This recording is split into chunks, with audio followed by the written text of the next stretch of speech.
നീതിബോധത്തെക്കുറിച്ച് പറയുമ്പോൾ ഞാൻ ഒന്നുകൂടി പറയുന്നു, നിങ്ങൾ ആലോചിച്ച് നോക്കൂ, നമ്മുടെ രാജ്യം വികസനത്തെക്കുറിച്ച് വാചാലമായിക്കൊണ്ടിരിക്കുന്ന രാജ്യമാണ്. പ്രത്യേകിച്ച് നമ്മുടെ കേരള മോഡൽ ഇന്ന് ലോകത്ത് തന്നെ മാതൃകയായിക്കൊണ്ടിരിക്കുന്നു എന്നൊക്കെയാണ് പ്രചരിപ്പിക്കപ്പെട്ടുകൊണ്ടിരിക്കുന്നത്.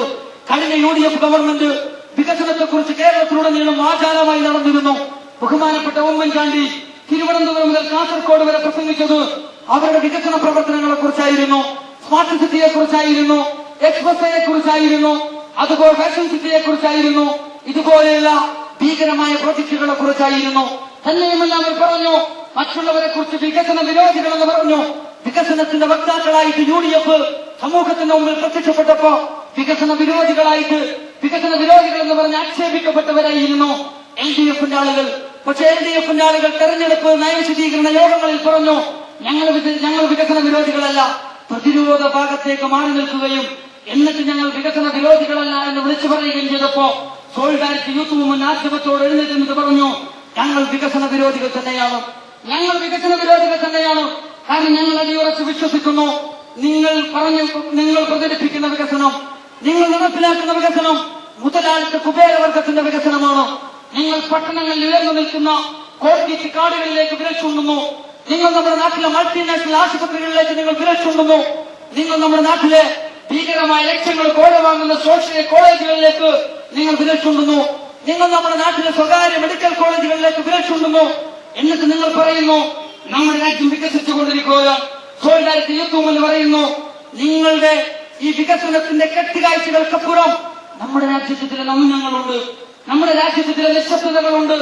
ആ മൗനങ്ങളിലും നിശബ്ദതകളിലും നിങ്ങൾ തീർത്ത ഭ്രാന്തമായ വികസനത്തിനാൽ അവർ അനുഭവിക്കുന്ന കൊടിയ ദുഃഖങ്ങളെ ഞങ്ങൾ കണ്ടറിയുന്നു. അവർ ജീവിച്ചുകൊണ്ടിരിക്കുന്നത് വിഷജലം കുടിച്ചിട്ടാണ്, അവർ ജീവിച്ചുകൊണ്ടിരിക്കുന്നത് വിഷമായി ശ്വസിച്ചിട്ടാണ്, അവർ ജീവിച്ചുകൊണ്ടിരിക്കുന്നത് മാറാരോഗങ്ങൾ പേറിക്കൊണ്ടാണ്. ചത്തും മരിച്ചും പെറ്റും വരികയും പുഴുക്കളെ പോലെ ജീവിച്ചുകൊണ്ടിരിക്കുന്ന നിങ്ങളുടെ കണ്ണഞ്ചിപ്പിക്കുന്ന വികസനത്തിന്റെ അതിന്റെ മൗനങ്ങളിൽ ജീവിക്കുന്ന പാവപ്പെട്ട മനുഷ്യ മക്കളുണ്ടല്ലോ, അവരുടെ ഭാഗത്തു നിന്നുകൊണ്ടാണ് സോളിഡാരിറ്റി യൂത്ത് മൂവ്മെന്റ് പറഞ്ഞത്, തിരുത്തണം, ഈ വികസനം തിരുത്തണം, മണ്ണിനും മനുഷ്യനും വേണ്ടി വികസനത്തിൽ അത് തിരുത്തുക എന്ന ഒരു പ്രമേയം ഉയർത്തിപ്പിടിച്ചുകൊണ്ടായിരുന്നു അന്ന് സോളിഡാരിറ്റി യൂത്ത് മൂവ്മെന്റ് അതിന് സംസ്ഥാന സമ്മേളനം സംഘടിപ്പിച്ചത്. പക്ഷേ ഞങ്ങൾക്കൊരു വിശ്വാസമുണ്ട്, കേരളത്തിന്റെ ജനത ഉത്ഭുതരായ ജനതയാണ്. കേരളീയ സമൂഹത്തിന്റെ മുമ്പിൽ മണ്ണിനും മനുഷ്യനും വേണ്ടി വികസനത്തിന് തിരുത്തുക എന്ന പ്രമേയം ഉയർത്തിപ്പിടിച്ചുകൊണ്ട് സോളിഡാരിറ്റി യൂത്ത് മൂവ്മെന്റ് രംഗത്ത് വന്നപ്പോ കേരളീയ സമൂഹം ആ വികസനത്തിന് തിരുത്ത് ആവശ്യമാണ് എന്ന യാഥാർത്ഥ്യത്തെ തിരിച്ചറിയുകയായിരുന്നു. കാരണം നിശബ്ദതകളിലും മൗനങ്ങളിലും കഴിഞ്ഞുകൂടുന്ന പാവപ്പെട്ട പ്രാന്തവൽക്കൃത സമൂഹത്തിന്റെ പക്ഷത്ത് നിന്നിട്ടായിരുന്നു സോളിഡാരിറ്റി യൂത്ത് മൂവ്മെന്റ് വികസനം കേരളത്തിന്റെ ചർച്ചയ്ക്ക് വെച്ചത്. ആ ചർച്ചയിൽ എന്ത് സംഭവിച്ചു? ഞങ്ങൾ പറയുന്നു, സോളിഡാരിറ്റി കേരളത്തിൽ തുടക്കം കുറിച്ച ചർച്ചയായിരുന്നു കഴിഞ്ഞ തെരഞ്ഞെടുപ്പിലെ ചർച്ച.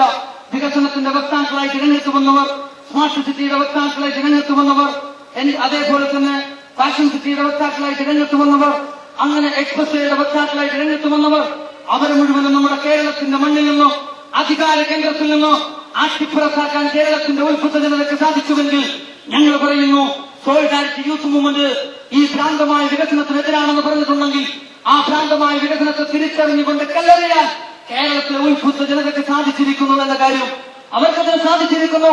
അതുകൊണ്ട് തന്നെയാണ് UDF ഗവൺമെന്റിന് ഇറങ്ങിപ്പോകേണ്ടതായിട്ട് വന്നത്. ഇന്ന് നിങ്ങൾ ആലോചിച്ചു നോക്കൂ, ഇന്ന് നമ്മുടെ രാജ്യം അഭിമുഖീകരിച്ചുകൊണ്ട്